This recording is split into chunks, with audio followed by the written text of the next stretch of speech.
करते हैं हमारी तीसरी महत्वपूर्ण खबर का, जहां आपको बता दें कि अमेरिका के राष्ट्रपति डोनाल्ड ट्रंप की इजराइल के प्रधानमंत्री बेंजामिन नेतन्याहू के साथ आज महत्वपूर्ण बैठक होने जा रही है। और इस बैठक से पहले ही डोनाल्ड ट्रंप ने संकेत दिए हैं कि गाजा संकट में बड़ी प्रगति हुई है, समाधान के प्रयासों में यह बड़ी प्रगति की गई है। दरअसल संयुक्त राष्ट्र महासभा से इतर अरब और मुस्लिम नेताओं के साथ चर्चा के दौरान स्थायी सीजफायर स्थापित करने के उद्देश्य से एक विस्तृत 21 सूत्रीय योजना डोनाल्ड ट्रंप ने पेश की है। अब इस योजना में हमास द्वारा बंधकों की 48 घंटे के अंदर रिहाई और साथ ही युद्ध समाप्ति के बाद गाजा के पुनर्निर्माण का भी रोडमैप इस 21 सूत्रीय में शामिल है। ऐसे में देखना यह होगा कि आज होने वाली बैठक में क्या कुछ निकलकर सामने आएगा और क्या 21 सूत्रीय योजना कितनी सफल होती है। करेंगे चर्चा अपने संवाददाता से। उससे पहले आपको दिखाते हैं गाजा पर जल्द डील के संकेत। तो जी हां, गाजा पर जल्द ही डील के ये संकेत इस समय मिलते हुए नजर आ रहे हैं, जहां गाजा संकट सुलझाने की तैयारी इस वक्त अमेरिका की तरफ से की जा रही है। बहुत जल्द ही ये डील हो सकती है। राष्ट्रपति डोनाल्ड ट्रंप ने 21 सूत्रीय शांति प्रस्ताव ये रखा है, जिसमें प्रस्ताव में गाजा युद्ध खत्म करने का पूरा रोड मैप तैयार किया गया है अमेरिका की तरफ से। अरब मुस्लिम देशों से चर्चा करने के बाद में इस पूरे रोड मैप को तैयार किया गया है और साथ ही अंतर्राष्ट्रीय दबाव के बीच में ये प्रस्ताव डोनाल्ड ट्रंप की तरफ से पेश किया गया है। आखिर इस प्रस्ताव में क्या कुछ 21 चीजें हैं वो बताएंगे आपको, लेकिन इसके साथ ही इस प्रस्ताव में मुख्य बिंदु जो हैं उन पर एक नजर डाल लेते हैं, क्योंकि इस प्रस्ताव में 21 सूत्रीय शांति योजना है। गाजा को दोबारा से पुनर्स्थापित करने की योजना इसमें शामिल है। साथ ही गाजा आतंक कट्टरपंथ से मुक्त होगा। इजराइल ने हमास सहमति से युद्ध तुरंत रुकेगा। गाजा के पुनर्निर्माण के लिए आर्थिक योजना भी बनाई जाएगी, ये बात भी इस दौरान कही जा रही है। इसके साथ ही आपको बता दें कि दोनों पक्षों की सहमति पर तुरंत युद्ध विराम होगा और आज की जो अहम बैठक होने जा रही है वो काफी महत्वपूर्ण है कई मायनों में। इजराइल की सहमति के बाद 48 घंटे के अंदर सभी बंधकों को लौटाया जाएगा। और साथ ही आपको बता दें कि अब आज ट्रंप और नेतन्याहू की जो ये मुलाकात होने वाली है, ये अपने आप में काफी महत्वपूर्ण मुलाकात है, क्योंकि इसमें कहीं ना कहीं 21 सूत्रीय जो शांति योजना है उसको भी रखा जाएगा। व्हाइट हाउस में ये मुलाकात और शांति प्रस्ताव को लेकर चर्चा की जाएगी। इस दौरान गाजा युद्ध विराम को लेकर सहमति बन सकती है और साल में ये चौथी बार डोनाल्ड ट्रंप नेतन्याहू से मिलते हुए मुलाकात करते हुए नजर आएंगे। इजराइल पर लगातार अंतर्राष्ट्रीय दबाव भी बढ़ रहा है, तो ऐसे में नजर इस महत्वपूर्ण मुलाकात पर, इस बैठक पर लगातार बनी हुई है। हमारे साथ हमारे सहयोगी अखिलेश सुमन इस वक्त जुड़ रहे हैं, सीधा उन्हीं का ताजा अपडेट के लिए। अखिलेश, सीधे तौर पर डोनाल्ड ट्रंप और नेतन्याहू की इस बैठक को आखिर कितना अहम माना जा रहा है और साथ ही 21 सूत्रीय जो योजना है उसमें क्या क्या अहम बिंदु हैं? देखिए, निश्चित तौर पे ये बहुत ही अहम बैठक है, क्योंकि अभी देखा आपने कि नेतन्याहू ने भी यूनाइटेड नेशन जनरल असेंबली में भाषण दिया, उसके बाद पहले डोनाल्ड ट्रंप ने यूनाइटेड नेशन जनरल असेंबली में भाषण दिया और एक लबोलुबाव दोनों का यही था कि हमास को किसी भी तरीके से वापस गाजा में नहीं लौटने देना है। एक महत्वपूर्ण बात ये थी। एक महत्वपूर्ण बात डोनाल्ड ट्रंप ने वहाँ ये भी कही थी, गाजा का जो हल है वो निकाला जाएगा जैसे ही हमास सारे बंधकों को लौटा देता है, उसके बाद वहाँ जो युद्ध विराम लागू हो जाएगा, साथ साथ युद्ध विराम लागू हो सकता है। तो निश्चित तौर पे डोनाल्ड ट्रंप लगातार काम कर रहे थे। 24 सितंबर को उनके जो स्पेशल एनवॉय हैं मिडिल ईस्ट के लिए उस पूरे गाजा मामले पे, तो उन्होंने एक अपना 21 पॉइंट प्रोग्राम सर्कुलेट किया था अरब लीग के नेताओं के साथ, मुस्लिम नेताओं की बैठक जो बुलाई गई थी उसमें। तो उसमें जो सबसे महत्वपूर्ण बात यह है कि गाजा का पुनर्निर्माण करना है। यह बहुत ही राहत वाली बात है कि गाजा जिस तरीके से नस्तनाबूद हो गया है इजराइल के लगातार हमलों की वजह से, 3.5 लाख से ज़्यादा लोग गाजा से बाहर जाने को मजबूर हुए हैं, 57,000 से अधिक लोग मारे गए हैं, जिसमें स्त्रियां हैं, बच्चे हैं।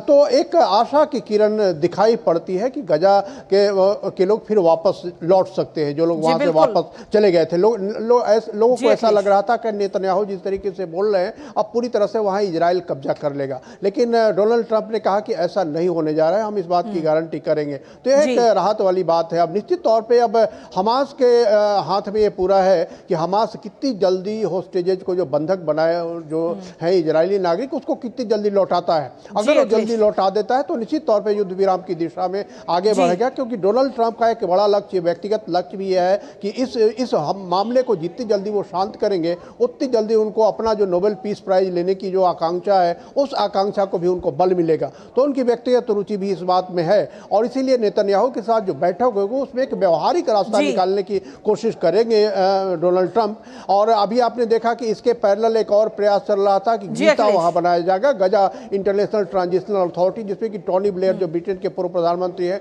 उनको उसका तत्कालिक तौर पे इंचार्ज बनाया जाएगा और बाद में पैलेस्टीनियन अथॉरिटी को वहां का शासन सौंपा जा सकता है। लेकिन इसके साथ ही अखिलेश जी एक चीज और आपसे जानना चाहेंगे, अमेरिका की तरफ से जो ये 21 सूत्रीय प्रस्ताव पूरा तैयार किया गया है उसके जरिए आपको क्या लगता है कि अमेरिका का असली मकसद क्या है इसके पीछे? क्या अमेरिका वाकई शांति बहाली करना चाहता है या फिर मध्य पूर्व में अपना जो प्रभाव है उसे दोबारा स्थापित करने की कोशिश है? कैसे देखते हैं इसे? देखिए, निश्चित तौर पे जब भी कोई अंतर्राष्ट्रीय समझौता होता है तो ये दोनों बातें होती हैं शामिल। एक तो है कि जो मध्यस्थता करता रहता है वो उसको भी चाहिए होता है कि उसकी मौजूदगी वहाँ रहे, उसका वहाँ रिलेवेंस बना रहे। अमेरिका अपना रिलेवेंस निश्चित तौर पे चाहता है और अगर ये काम हो जाता है, गजा में शांति हो जाती है तो निश्चित तौर पे अमेरिका का प्रभाव बढ़ेगा उस पूरे इलाके में, क्योंकि अरब के जितने देश हैं, सारे पड़ोसी देश जो इजराइल पैलेस्टाइन के हैं, सब एक तरीके से हार मान चुके हैं कि इजराइल के साथ मुकाबला करने की उनकी स्थिति नहीं है। और ऐसी स्थिति में कौन इस इलाके में शांति स्थापित कर सकता है? तो वो है अमेरिका। और अमेरिका के राष्ट्रपति हैं डोनाल्ड ट्रंप, तो निश्चित तौर पे उनका प्रभाव बढ़ेगा इस इलाके में। लेकिन एक जैसा कि सब लोग बोल रहे हैं कि इस मामले में एक सीरियस प्रयास डोनाल्ड ट्रंप की तरफ से हो रहा है। नेतन्याहू इस बात पे अड़े हुए हैं कि जब तक सारे बंधकों को नहीं लौटाया जाता है तब तक हम एक कदम भी आगे इसमें नहीं बढ़ाएंगे। युद्ध जारी रहेगा, हर 5 मिनट पे 7 मिनट पे वहां बमबारी होती रहेगी और गजा के लोग बाहर जाने को मजबूत होते रहेंगे। लेकिन निश्चित तौर पे यही स्थिति है कि अभी एक सक्रिय प्रयास और एक सीरियस प्रयास हो रहा है अमेरिका की तरफ से। बहुत बहुत शुक्रिया अखिलेश, तमाम जानकारी हमारे साथ साझा करने के लिए। देखना होगा कि ऐसे में हमास की तरफ से क्या कुछ कदम उठाए जाते हैं, क्या जो बंधक है उनकी वापसी होती है या नहीं। नजर इस खबर पर लगातार बनी रहेगी। लेकिन इसी के साथ फिलहाल न्यूज़ वन से मुझे और हमारी पूरी टीम को दीजिए अनुमति। कल सुबह 10:30 बजे फिर होगी आपसे मुलाकात कुछ और महत्वपूर्ण खबरों के साथ। तब तक के लिए नमस्कार।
नई सुबह नई शुरुआत डीडी न्यूज के पावर पैक शो के साथ राजनीति, कारोबार और होगी सुर्खियों पर भी चर्चा। अखबारों की हेडलाइंस, खेल, सिनेमा सहित मिलेगी संपूर्ण खबर। देखिए नया सवेरा सोमवार से शुक्रवार सुबह 8 बजे डीडी न्यूज पर।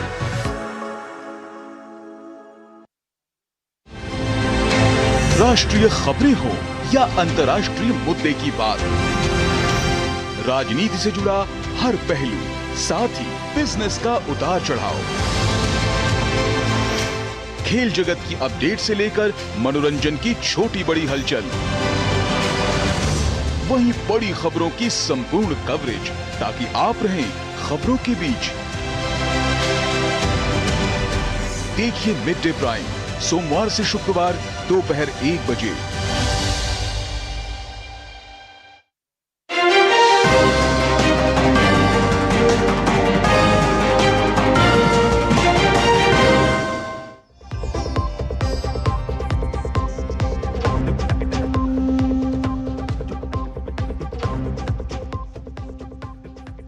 नमस्कार, आप सभी का स्वागत डीडी न्यूज पर। आपके साथ मैं हूं मुकुल शर्मा। इस वक्त की बड़ी और अहम खबरें आपके साथ करेंगे साझा, लेकिन सबसे पहले नजर डालते हैं हेडलाइंस पर।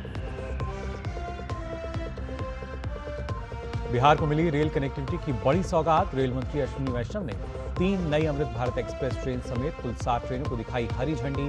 कहा, प्रदेश में ट्रेन यात्रियों का सफर होगा तेज, आरामदायक और सुविधाजनक।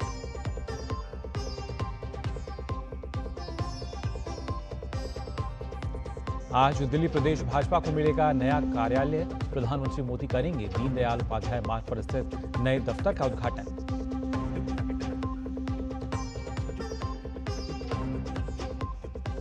केंद्रीय वित्त मंत्री निर्मला सीतारमण और केंद्रीय मंत्री डॉक्टर एल मुरुगन ने तमिलनाडु के करूर में भगड़ वाली जगह का लिया जायजा। हादसे से प्रभावित लोगों के प्रति जताई संवेदना।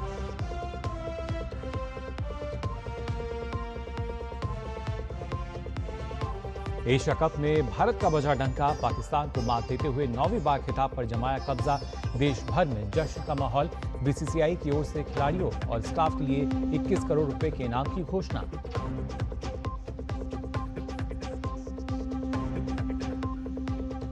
और अमेरिकी राष्ट्रपति डोनाल्ड ट्रंप और इजरायल के प्रधानमंत्री बेंजामिन नेतन्याहू के बीच अहम बैठक आज।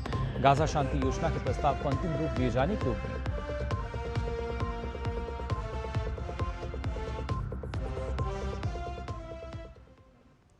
और आइए अब खबरें देख लेते हैं विस्तार से। आपको बता दें, बिहार को एक ही बार में तेज रफ्तार वाली ट्रेनें और लोकल कनेक्टिविटी दोनों की सौगात मिली है। इससे दूर दराज के यात्रियों को राजधानी और बड़े शहरों तक पहुंचना आसान होगा। रेल मंत्री अश्विनी वैष्णव और बिहार के उप मुख्यमंत्री सम्राट चौधरी ने पटना जंक्शन से 7 नई ट्रेनों की सौगात दी। इनमें से 3 अमृत भारत एक्सप्रेस हैं, जबकि 4 पैसेंजर ट्रेनें आम जनता के लिए चलाई जाएंगी। कार्यक्रम में रेल मंत्री अश्विनी वैष्णव ने वीडियो कॉन्फ्रेंसिंग के माध्यम से शामिल हुए। अमृत भारत एक्सप्रेस को देश में आम और मध्यम वर्ग की पसंदीदा ट्रेन माना जा रहा है। अभी तक देश भर में 12 अमृत भारत एक्सप्रेस चल रही हैं, जिनमें से 10 बिहार से थीं। अब 3 और ट्रेनों के शुरू हो जाने के बाद ये संख्या 15 हो जाएगी, जिनमें से 13 बिहार से होंगी। इस अवसर पर अश्विनी वैष्णव ने कहा कि बहुत ही सौभाग्य की बात है कि आज बिहार में 4 नई गाड़ियां आरंभ हुई, जिसमें 3 नई अमृत भारत एक्सप्रेस ट्रेनों को शुरू किया गया। इन नई ट्रेनों में दरभंगा से अजमेर, मुजफ्फरपुर से हैदराबाद और छपरा से दिल्ली आनंद विहार टर्मिनल के बीच चलने वाली एक्सप्रेस ट्रेनें शामिल हैं। इसके अलावा 4 पैसेंजर ट्रेनों को हरी झंडी भी दिखाई दी गई है। इससे बिहार के सभी नागरिकों को लाभ मिलेगा।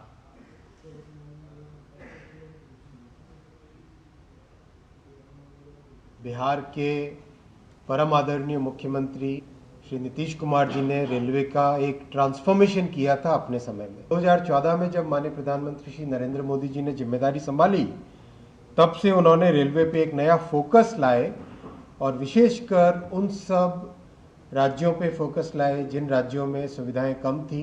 बिहार में पहले जहां मात्र 1000 करोड़ रुपए का बजट होता था, आज वहां पे 10,000 करोड़ रुपए का बजट है।